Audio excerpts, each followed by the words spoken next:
नमस्कार दोस्तों, आप देख रहे हैं यूपी समाचार। आइए जानते हैं उत्तर प्रदेश की दिन भर की ताजा और बड़ी खबरें। आज की पहली खबर, बरेली में फिर 48 घंटे के लिए इंटरनेट बंद। जुमे की नमाज के बाद प्रदर्शन की आशंका। बरेली में बवाल के 6 दिन बाद दोबारा इंटरनेट बंद कर दिया गया। अब 48 घंटे बाद इंटरनेट सेवाएं शुरू की जाएंगी। 2 अक्टूबर की दोपहर 3 बजे से बंद हुआ नेट अब 4 अक्टूबर को दोपहर 3 बजे शुरू होगा। इससे पहले 26 सितंबर को हुए बवाल के बाद 60 घंटे तक इंटरनेट बंद रखा गया था। लखनऊ से गृह सचिव गौरव दयाल ने यह आदेश जारी किया। बरेली के अफसरों की माने तो खुफिया इनपुट हैं कि शुक्रवार को जुमे की नमाज के बाद प्रदर्शन होने की आशंका है। माना जा रहा है अराजक तत्व महिलाओं और बच्चों को आगे करके माहौल खराब कर सकते हैं। हालांकि जो आदेश लखनऊ से जारी हुआ उसमें नेट बंद करने को लेकर कोई स्पष्ट कारण नहीं लिखा गया।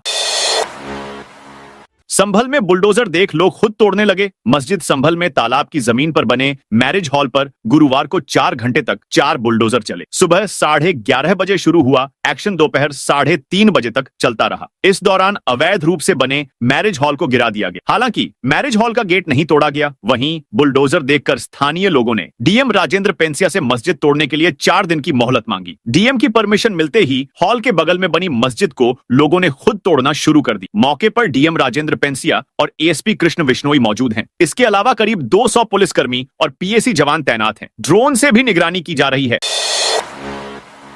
सहारनपुर में सांसद चंद्रशेखर हाउस अरेस्ट। बरेली में आई लव मोहम्मद को लेकर हुए विवाद और पुलिस के लाठीचार्ज के बाद सियासी दंगल थम नहीं रहा है। बरेली जा रहे नगीना सांसद चंद्रशेखर आजाद को पुलिस ने हाउस अरेस्ट कर लिया। वो पीड़ित परिवारों से मिलने जा रहे थे, लेकिन प्रशासन ने उन्हें सहारनपुर स्थित घर से निकलने से पहले ही रोक दिया। चंद्रशेखर ने योगी सरकार पर निशाना साधा। उन्होंने कहा कि अगर बरेली में मेरे मुस्लिम भाइयों के साथ कुछ गलत नहीं हुआ है, नाइंसाफी नहीं हो रही है, तो योगी सरकार अपनी पुलिस के दम पर मुझे वहां जाने से क्यों रोकना चाहती है। बताया गया कि चंद्रशेखर बुधवार देर रात अपने छुटमलपुर स्थित हरिजन कॉलोनी वाले आवास पहुंचे थे। सूचना लगते ही पुलिस बल मौके पर पहुंचा। सुबह होते होते पुलिस का पहरा बढ़ गया और आसपास बैरिकेडिंग कर दी गई। इससे पहले कांग्रेस सांसद इमरान मसूद और पूर्व सांसद कुंवर दानिश अली को भी हाउस अरेस्ट किया गया था।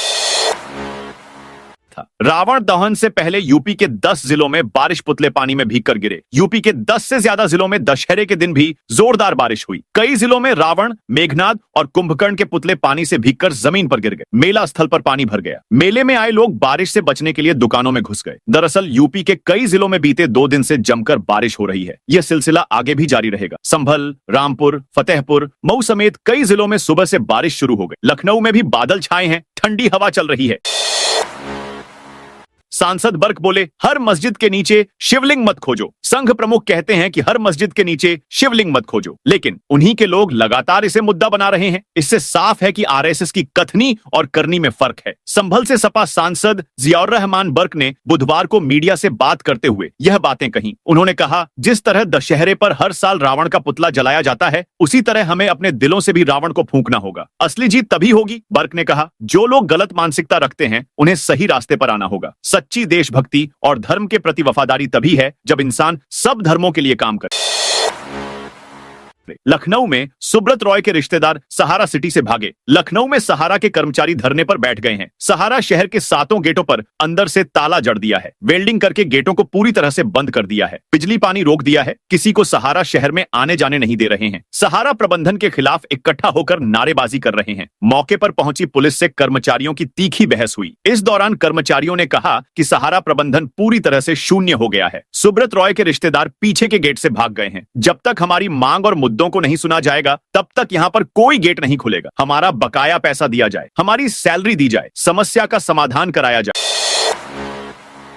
राम मंदिर तक आरएसएस के गणवेशधारियों ने किया पथ संचलन। राष्ट्रीय स्वयंसेवक संघ अपने शताब्दी वर्ष का आरंभ धर्मनगरी से किया है। इस अवसर पर आज 2 अक्टूबर को सुबह रामकथा पार्क से ही स्वयंसेवक संघ मार्च करते हुए श्री राम जन्मभूमि तक पहुंचे। संघ का यह पथ संचलन अयोध्या में आकर्षण का केंद्र बना रहा। इस दौरान स्वयंसेवकों पर 50 स्थानों पर पुष्प वर्षा की गई और जय श्री राम के नारे लगाकर उनका उत्साहवर्धन किया गया। इस पथ संचलन में करीब 2000 गणवेशधारी स्वयंसेवक सम्मिलित हुए, जिनके कंधे पर लाठियां चमकती रहीं। स्वयंसेवकों का स्वागत पुष्प वर्षा कर विविध संगठनों के कार्यकर्ता व सामान्य नागरिकों ने पूरे मार्ग को विशेष रूप से सजाया है। विधायक राजा भैया ने दशहरे पर पत्नी भानवी सिंह को जवाब दिया। उन्होंने कुंडा के अपने बेंती महल में अस्त्र शस्त्रों की पूजा की। कहा, शस्त्र सारे हमारे हैं, जो हमारा है वो समर्थकों का है और जो समर्थकों का है वो हमारा है। राजा भैया के शस्त्र पूजन की वीडियो और तस्वीरें सामने आई हैं। करीब 200 से ज्यादा देशी विदेशी हथियारों को टेबल पर सजाया गया है। हथियारों में पिस्टल, रिवॉल्वर, 12 बोर की बंदूक, राइफल और 30 कार्बाइन शामिल हैं। हर साल दशहरे पर राजा भैया अपने शस्त्रागार में रखे हथियारों की पूजा करते हैं। उनकी पत्नी के हथियारों के वीडियो सोशल मीडिया पर डालने की वजह से इस बार मामला सुर्खियों में है। अब आसान होगा कंफर्म टिकट मिलना। भारतीय रेलवे ने ट्रेन टिकट बुकिंग के नियमों में बड़ा बदलाव किया है। अब जनरल रिजर्वेशन टिकट बुकिंग के लिए भी आधार अनिवार्य कर दिया गया है। इसका सीधा असर दिवाली और छठ जैसे त्योहारों पर टिकट बुक करने वाले यात्रियों पर पड़ेगा। नए नियम के तहत रिजर्वेशन खुलने के पहले 15 मिनट में सिर्फ आधार वेरीफाइड यूजर्स ही ऑनलाइन टिकट बुक कर पाएंगे। पहले यह नियम सिर्फ तत्काल टिकट बुकिंग पर लागू था, लेकिन अब यह जनरल और तत्काल दोनों पर लागू होगा। हालांकि यह बदलाव सिर्फ IRCTC वेबसाइट और ऐप पर टिकट बुकिंग के लिए किया गया है। PRS से टिकट लेने वालों पर यह नियम लागू नहीं होगा। गोंडा में जलते रावण की लकड़ियां लेकर भागे यूपी में आज दशहरे पर कहीं जलकर तो कहीं गलकर रावण का अंत हुआ। वाराणसी के मलदहिया में शाम 6:15 रावण का दहन कर दिया गया। इसके अलावा आजमगढ़, उरई, जालौन और औरैया समेत कई जिलों में राम ने रावण का वध किया। वहीं यूपी के कई जिलों में हो रही बारिश से रावण, मेघनाथ और कुंभकर्ण के पुतले भीग गए। वाराणसी के बरेका में भी 70 फीट ऊंचा रावण भीग गया। वह खड़ा नहीं हो सका। बाद में उसको क्रेन की मदद से खड़ा किया गया। गोंडा में रावण के दहन के बाद अस्थियां लूटने की होड़ मच गई। लोग बांस बल्ली खींचकर भागने लगे। बरेली में सुबह 10 बजे से शहर में उड़ेंगे ड्रोन, छतों पर तलाशे जाएंगे पत्थर। बरेली में पिछले जुमा कुछ धर्मस्थलों की छत पर भीड़ जमा होने के CCTV फुटेज मिले थे। इसको देखते हुए इस बार ड्रोन से निगरानी करने वाली टीमों की संख्या बढ़ाकर 7 कर दी गई है। ये टीमें सुबह 10 बजे से ही संवेदनशील क्षेत्रों में छतों पर निगरानी कर पत्थर तलाश करेंगी। SSP अनुराग आर्य ने बताया कि सभी ड्रोन टीमों के साथ पुलिस की विशेष टीमें भी लगाई गई हैं। अगर किसी छत पर पत्थर मिले तो तत्काल रिपोर्ट दर्ज कर कार्रवाई की जाएगी। किसी भी व्यक्ति को छत पर भीड़ के जमावड़े की भी इजाजत नहीं है। इसके लिए रूफटॉप ड्यूटी भी लगाई गई है। बता दें कि पुलिस बवाल प्रकरण में उपद्रवियों पर लगातार शिकंजा कस रही है। अब तक 97 उपद्रवी गिरफ्तार कर 81 को जेल भेजा जा चुका है। 6 का शांति भंग में चालान किया गया है। अन्य उपद्रवियों की तलाश में लगातार दबिश दी जा रही है। बरेली में बवाल के बाद तौकीर रजा पर उठे सवाल, मुस्लिम समाज के लोग नाराज। बरेली में शुक्रवार को आई लव मोहम्मद पोस्टर विवाद को लेकर हुए बवाल के बाद अब मुस्लिम समाज के ही लोग तौकीर रजा को इसके लिए जिम्मेदार ठहरा रहे हैं। उनका कहना है कि तौकीर रजा ने शहर का माहौल बिगाड़ा। सरकार को चाहिए कि उनके घर पर भी बुलडोजर चले। शहर के शारिक अब्बासी ने कहा कि इस पूरी घटना के लिए केवल तौकीर जिम्मेदार हैं। उन्होंने कहा, मैं मियां शब्द का इस्तेमाल भी नहीं करूंगा। तौकीर ने शहर का माहौल बिगाड़ने का काम किया है। मुख्यमंत्री से हाथ जोड़कर अपील करता हूं कि जिन लोगों ने बरेली की फिजा खराब की है उन पर बुलडोजर चले। गरीब रथ एक्सप्रेस के कोच से निकला धुआं, हादसा टला उन्नाव में। गुरुवार को रेलवे प्रशासन की सतर्कता से एक बड़ा हादसा टल गया। गरीब रथ एक्सप्रेस के इंजन से तीसरे कोच में अचानक धुआं उठने की सूचना मिली, जिसके बाद यात्रियों में हलचल मच गई। हालांकि रेलवे अधिकारियों और लोको पायलट की त्वरित कार्रवाई से स्थिति को तुरंत नियंत्रण में ले लिया गया। मगरवाड़ा स्टेशन मास्टर ने गंगा घाट स्टेशन मास्टर को ट्रेन के इंजन से लगे तीसरे कोच नंबर वातानुकूलित इकोनॉमी G3 कोच के नीचे से धुआं निकलने की सूचना दी। गंगा घाट स्टेशन मास्टर ने तुरंत लोको पायलट को सतर्क किया और ब्रेक बाइंडिंग की संभावना से अवगत कराया। बारिश ने कई जगह रावण को दहन से बचाया। विजयादशमी के दिन यूपी के कई जिलों में जमकर बारिश हुई, जिसके कारण रामलीला का उत्साह थोड़ा फीका हो गया। आलम यह रहा कि कई जगह आग लगने से पहले ही बारिश के कारण रावण के पुतले भीग गए। मौसम की बेरुखी ने आयोजकों के सारे इंतजाम पर पानी फेर दिया। हालांकि बाद में काफी मशक्कत के बाद पुतलों का दहन हो पाया। योगी बोले, रवि किशन को रामलीला में रोल नहीं मिला। गोरखपुर में CM योगी आदित्यनाथ ने विजयादशमी पर गुरुवार को शोभा यात्रा निकाली। वे बुलेट प्रूफ गाड़ी में सवार हुए। यात्रा गोरक्षनाथ मंदिर से शुरू हुई, जो 1.5 किमी दूर रामलीला मैदान तक गई। मुख्यमंत्री ने रामलीला मैदान के मंच पर प्रभु श्री राम का राज तिलक। CM ने यहां गोरखपुर सांसद रवि किशन की चुटकी ली। CM ने कहा, रवि किशन को इस रामलीला में कोई रोल नहीं मिल पाया। कालीबाड़ी के महंत रविंद्र दास ने मारीच की भूमिका निभाई। अब इन शिक्षिकाओं को भी 6 माह की मिलेगी मैटरनिटी लीव। उत्तर प्रदेश के 403 सहायता प्राप्त संस्कृत महाविद्यालयों और 570 माध्यमिक संस्कृत विद्यालयों में संविदा पर पड़ा रही शिक्षिकाओं को अब 6 महीने 180 दिन का मानदेय सहित मातृत्व अवकाश भी मिलेगा। प्रदेश सरकार ने 4 साल बाद नवरात्र के अवसर पर संविदा शिक्षिकाओं को मातृत्व अवकाश का तोहफा दिया है। प्रमुख सचिव माध्यमिक शिक्षा पार्थ सारथी सेन शर्मा की ओर से 29 सितंबर को अवकाश में संशोधन संबंधी शासनादेश जारी हुआ है।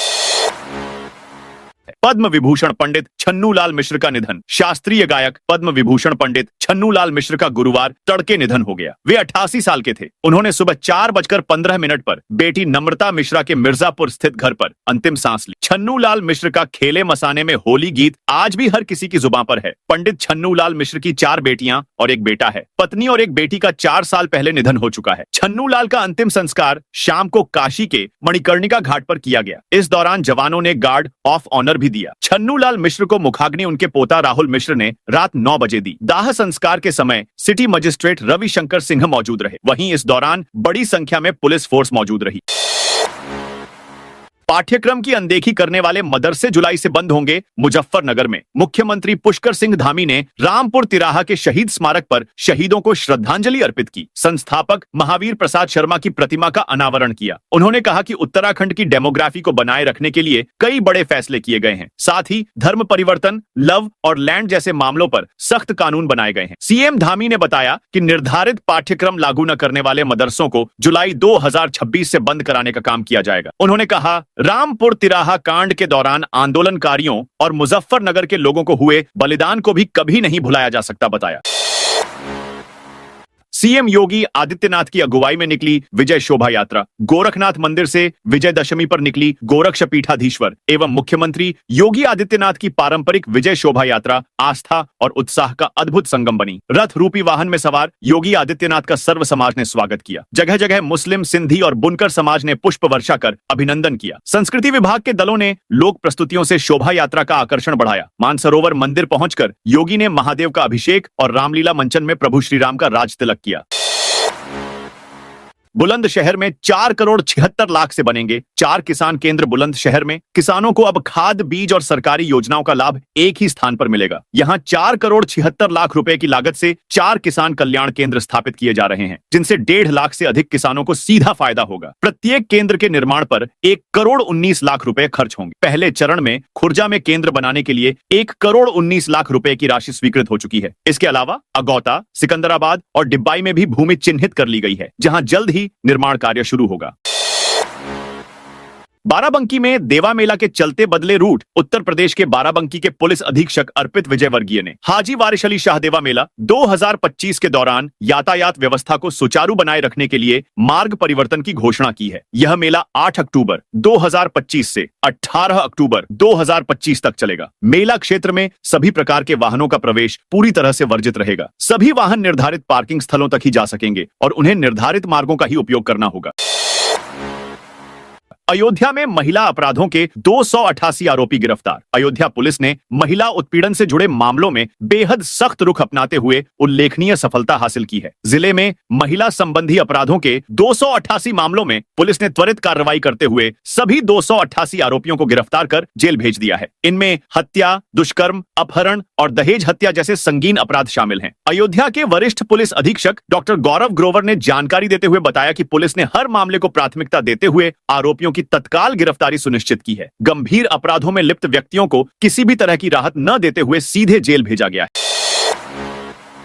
मुजफ्फरनगर में 36 वाहनों के चालान कटे। मुजफ्फरनगर में हाल ही में हुए एक सड़क हादसे में 6 लोगों की मौत के बाद जिला प्रशासन सख्त हो गया है। वरिष्ठ पुलिस अधीक्षक संजय कुमार वर्मा के निर्देश पर नेशनल हाईवे 58 और पानीपत खटीमा मार्ग पर यातायात पुलिस ने अभियान चलाया है। इस दौरान सड़क किनारे अवैध रूप से खड़े 36 वाहनों के चालान काटे गए। पुलिस अधिकारियों के अनुसार ढाबों और होटलों पर रुकने वाले वाहन अक्सर हाईवे पर ही खड़े रहते हैं, जिससे दुर्घटनाओं की आशंका बढ़ जाती। बीते दिन भी हाईवे पर खड़े एक ट्रक से अर्टिगा गाड़ी टकराने से 6 लोगों की जान चली गई थी। इसी घटना के बाद पुलिस ने यह कार्रवाई शुरू की है। नोएडा में आवासीय भूखंड योजना लॉन्च की गई। नोएडा प्राधिकरण ने आवासीय भूखंड योजना लॉन्च की है। इस योजना में अलग अलग सेक्टरों में स्थित 35 भूखंड के लिए शुक्रवार से आवेदन कर सकेंगे। भूखंडों का आवंटन ई नीलामी के जरिए होगा। अधिकारियों ने बताया कि आवासीय भूखंड योजना में 3 अक्टूबर सुबह 11 बजे से 30 अक्टूबर शाम तक आवेदन किया जा सकता है। योजना में आवेदन करने वालों को कागजात जमा करने के लिए 4 नवंबर तक का समय दिया जाएगा। आजम बोले, मैं जाहिल जो रामपुर सांसद को नहीं जानता था। लंबे अरसे जेल में रहने के बाद बाहर आए आजम खान ने कहा, रामपुर के सांसद को वो क्या रामपुर के लोग भी नहीं जानते थे। हम बहुत बड़े जाहिल थे कि हम उन्हें जानते नहीं थे। ये हमारे अराजनैतिक होने का सबूत है। एक निजी चैनल का दिए गए इंटरव्यू में उनसे सवाल किया गया कि 2024 के चुनाव में आपकी क्या भूमिका थी। इसके जवाब में कहा, मेरी क्या भूमिका हो सकती थी, मैं खुद ही मुसीबत का शिकार था। चाहा था कि रामपुर से अखिलेश यादव चुनाव लड़ें। उन्होंने वादा भी किया था, फिर शायद पार्टी का फैसला कुछ दूसरा हुआ। उन्होंने पार्टी के बेहतरीन सिपाही की तरह पार्टी के फैसले को माना और रामपुर से चुनाव नहीं लड़ा। उसकी मुझे कोई शिकायत नहीं है, बल्कि मैंने इस बात की कद्र की कि इतने बड़े कद के राष्ट्रीय अध्यक्ष ने पार्टी के फैसले को माना और अपनी ख्वाहिश को कुर्बान कर दी। कन्नौज में ट्रैफिक व्यवस्था ध्वस्त, लोग परेशान। कन्नौज के सरायमीरा क्षेत्र में ट्रैफिक व्यवस्था पूरी तरह से चरमरा गई है, जिससे स्थानीय लोग और राहगीर लगातार जाम की समस्या से जूझ रहे हैं। आरोप है कि ट्रैफिक कर्मी केवल वीआईपी वाहनों के लिए सक्रिय रहते हैं, जबकि बाकी समय दुकानों में बैठकर मोबाइल पर समय बिताते हैं। यह क्षेत्र कलेक्ट्रेट, पुलिस कार्यालय, विकास भवन, तहसील, ब्लॉक और जिला न्यायालय जैसे महत्वपूर्ण सरकारी कार्यालयों का केंद्र है। प्रतिदिन हजारों लोगों का यहाँ आना जाना होता है। सुबह स्कूल के समय जीटी रोड पर तिरवा क्रॉसिंग से लेकर मंडी समिति तक वाहनों की लंबी कतारें लग जाती हैं, जिससे स्कूली बच्चे भी प्रभावित होते हैं। फोन पर आए लिंक को ओपन करने की गलती कर बैठा युवक ग्राम मोहम्मदपुर लोहारा निवासी मनोज कुमार साइबर अपराधियों का शिकार हो गया। ठगों ने उनके मोबाइल फोन पर एक लिंक भेजकर बैंक खाते से 4 लाख रुपए निकाल लिए। यह रकम अलग अलग ट्रांजैक्शन के जरिए उड़ाई गई। घटना का पता चलने पर पीड़ित के होश उड़ गए। शिकायत पर पुलिस ने मामला दर्ज कर जांच शुरू कर दी है। शिकायतकर्ता ने पुलिस को बताया कि 9 और 10 सितंबर को उनके बैंक खाते से साइबर अपराधियों ने 99 से 99,000 रुपए निकाल लिए। इसके बाद 12 सितंबर को फिर से 98,000 की रकम खाते से कट गई। पीड़ित ने बताया कि बहजोई संभल स्थित बैंक के उनके दूसरे खाते से भी साइबर अपराधियों ने 99,000 रुपए व 13,500 रुपए ट्रांसफर कर लिए। कुल मिलाकर अपराधियों ने लगभग 4 लाख रुपए की रकम पर हाथ साफ कर दिया। दीपावली से पहले ही रिफाइंड तेल कंपनियों ने कर दिया खेल। त्योहार के मौके पर ही रिफाइंड तेल निर्माता कंपनियों ने खेल कर दिया है। अब तक 910 ग्राम का पाउच बनाकर बाजार में बेच रही कंपनियों ने 840 ग्राम, 830 ग्राम व 750 ग्राम के पाउच उतार दिए हैं। कंपनियों ने जितना माल कम किया उतनी कीमत नहीं घटाई। इससे ग्राहकों को बड़ा झटका लगा है। उन्हें लगभग 910 ग्राम के पाउच जितना ही मूल्य चुकाना पड़ रहा है। रिफाइंड कंपनियों के बाजार में उपलब्ध पाउचों में 910 ग्राम माल नवरात्र से पहले तक था। यही पाउच पर भी लिखा था। रेल यात्री से पानी की बोतल का 1 रुपए ज्यादा लेना वेंडर को पड़ा महंगा। रेल यात्री से पानी की बोतल का 1 रुपया अधिक लेना वेंडर को महंगा पड़ा। रेलवे ने वेंडर पर 5,000 रुपए जुर्माना वसूला है। दरअसल जीएसटी घटने के बाद रेलवे ने रेल नीर और अनुमोदित अन्य ब्रांड की सीलबंद पानी की बोतलों पर 1 रुपये की कमी कर दी थी। अब 15 की जगह 14 रुपए की पानी की बोतलें बेचने की आदेश 22 सितंबर से प्रभावी हो गया है। इस बीच लखनऊ जंक्शन पर यात्रियों को 15 रुपए में ही पानी की बोतलें बेचे जाने का मामला सामने आया है। यात्री अब्दुल राब ने लखनऊ जंक्शन के प्लेटफॉर्म नंबर 1 से पानी की बोतल खरीदी तो दुकानदार ने 15 रुपये मांगे। यात्री ने इसकी शिकायत इंटरनेट मीडिया एक्स पर पोस्ट करते हुए कर दी। रेलवे ने जांच की तो मामला सही पाया गया। इस पर वेंडर के ऊपर 5,000 रुपये जुर्माना लगाया गया। यूपी में धान खरीद नीति में बड़ा बदलाव। योगी सरकार पहली बार इस काम के लिए दी अनुमति। खरीफ विपणन वर्ष 2025 से 26 की धान खरीद नीति में इस बार बड़ा बदलाव किया गया है। सरकार ने पहली बार किसानों के हाइब्रिड धान को भी न्यूनतम समर्थन मूल्य एमएसपी पर खरीदने की अनुमति दी है। कॉमन और ग्रेडे धान के साथ साथ अब हाइब्रिड धान भी केंद्रों पर लिया जाएगा, लेकिन इसके लिए 35% की सीमा तय की गई है। नकली नोट छापने की चला रहे थे फैक्ट्री, 2 आरोपित गिरफ्तार। बुलंदशहर पुलिस ने 1.5 लाख रुपए के नकली नोट के साथ 2 आरोपितों को गिरफ्तार कर लिया। इनके पास से 100 रुपए के 705 और 200 रुपए के 400 नोट बरामद हुए हैं। नकली नोटों को वह आसपास के क्षेत्र में सप्लाई करते थे और दुकानों पर चलाते थे। पुलिस द्वारा आरोपितों के खिलाफ मुकदमा दर्ज कर उन्हें न्यायिक हिरासत में जेल भेज दिया गया है। एसपी देहात बुलंदशहर डा तेजवीर सिंह ने बताया कि खुर्जा कोतवाली की मिशन शक्ति की टीम समेत पुलिसकर्मी बुधवार रात को ढाकर रोड पर चेकिंग कर रहे थे। गांव मुबारकपुर की तरफ जाने वाले रजवाहे की पुलिया के पास बाइक सवार 2 युवकों को पुलिसकर्मियों ने पकड़ लिया। भारत चीन के बीच 26 अक्टूबर से डायरेक्ट फ्लाइट। भारत और चीन के बीच डायरेक्ट फ्लाइट शुरू करने पर फिर से सहमति बन गई है। विदेश मंत्रालय ने गुरुवार को प्रेस रिलीज जारी कर इसका ऐलान किया। इसके कुछ ही देर बाद एयरलाइन इंडिगो ने 26 अक्टूबर से दोनों देशों के बीच सीधी उड़ानें फिर से शुरू करने का ऐलान किया। कोलकाता से ग्वांगजू के लिए रोजाना नॉन स्टॉप उड़ानें चलेंगी। एयरलाइन ने यह भी बताया कि जल्द ही दिल्ली और ग्वांगजू के बीच भी सीधी उड़ानें शुरू की जाएंगी। इन उड़ानों के लिए इंडिगो अपने एयरबस A320 न्यू विमान का इस्तेमाल करेगी। वहीं एयर इंडिया ने भी इस साल के आखिर तक भारत चीन डायरेक्ट फ्लाइट शुरू करने की बात कही है। 3 से 11 अक्टूबर तक अंतर्राष्ट्रीय बालिका सप्ताह मनाएगी योगी सरकार। इस दौरान बालिकाओं के अधिकार, शिक्षा, स्वास्थ्य और सशक्तिकरण को बढ़ावा देने के लिए कई कार्यक्रम होंगे। ड्राइविंग माई ड्रीम्स से सप्ताह की शुरुआत होगी, जिसमें बालिकाओं को ड्राइविंग प्रशिक्षण दिया जाएगा। इसके अतिरिक्त आत्मरक्षा प्रशिक्षण, प्रशासनिक अनुभव, कन्या जन्मोत्सव और स्वच्छता संवाद जैसे कार्यक्रम भी आयोजित किए जाएंगे। दिवाली से पहले एक और तोहफा। यूपी में नए अंडरपास के लिए NHAI का प्लान तैयार। लखनऊ अयोध्या राष्ट्रीय राजमार्ग पर जाम की समस्या से निपटने के लिए NHAI अंडरपास बनाएगा। आउटर रिंग रोड पर बख्शी का तालाब और किसान पथ पर अंडरपास बनेंगे, जिससे यू टर्न की समस्या खत्म होगी। 100 करोड़ की इस परियोजना से यातायात सुगम होगा और श्रद्धालुओं को शहर में प्रवेश किए बिना ही एक्सप्रेसवे से जुड़ने में मदद मिलेगी। IRCTC कराएगा राजस्थान की सैर। IRCTC लखनऊ से राजस्थान के लिए एक नया हवाई यात्रा पैकेज लाया है, जो 24 नवंबर से शुरू होगा। इस पैकेज में 6 रात और 7 दिन की यात्रा शामिल है, जिसमें उदयपुर, माउंट आबू, जोधपुर और जैसलमेर जैसे स्थान शामिल हैं। 2 व्यक्तियों के लिए प्रति व्यक्ति शुल्क 55,400 रुपए और 3 व्यक्तियों के लिए 52,300 रुपए है। बुकिंग IRCTC की वेबसाइट और कार्यालय में उपलब्ध है। उत्तर प्रदेश के स्कूलों में संचारी रोग नियंत्रण अभियान। प्रदेश में 5 से 31 अक्टूबर तक संचारी रोग नियंत्रण अभियान और 11 से 31 अक्टूबर तक दस्तक अभियान चलाया जाएगा। इसके लिए माध्यमिक शिक्षा विभाग ने सभी जिला विद्यालय निरीक्षकों को निर्देश जारी किए हैं। सरकारी और निजी स्कूलों में अभियान की शुरुआत 5 अक्टूबर को होगी। इस दिन विद्यालयों की प्रार्थना सभा में बच्चों को दिमागी बुखार, वेक्टर जनित और जल जनित रोगों से बचाव की जानकारी दी जाएगी। इसके साथ ही बच्चों को सामूहिक शपथ दिलाई जाएगी और विद्यालय परिसर से 1 किलोमीटर की परिधि में रैली निकाली जाएगी। इसके बाद पूरे माह स्कूलों में अलग अलग गतिविधियां होंगी।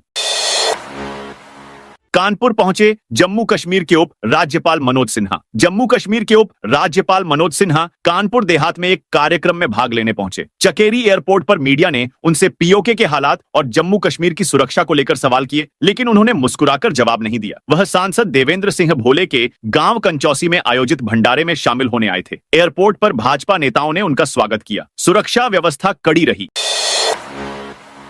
इंस्पायर अवार्ड नामांकन में यूपी में प्रयागराज टॉप पर। विज्ञान एवं प्रौद्योगिकी विभाग भारत सरकार द्वारा संचालित इंस्पायर मानक योजना में प्रयागराज ने पूरे उत्तर प्रदेश में प्रथम स्थान प्राप्त किया है। जिले से कुल 6,929 नामांकन दर्ज किए गए हैं, जबकि लखनऊ और हरदोई क्रमशः दूसरे और तीसरे स्थान पर रहे। जिला विद्यालय निरीक्षक PN सिंह ने इस उपलब्धि पर खुशी जताते हुए कहा कि यह जनपद की समर्पित शिक्षकों, प्रधानाचार्यों और शिक्षा विभाग की पूरी टीम के सहयोग का परिणाम।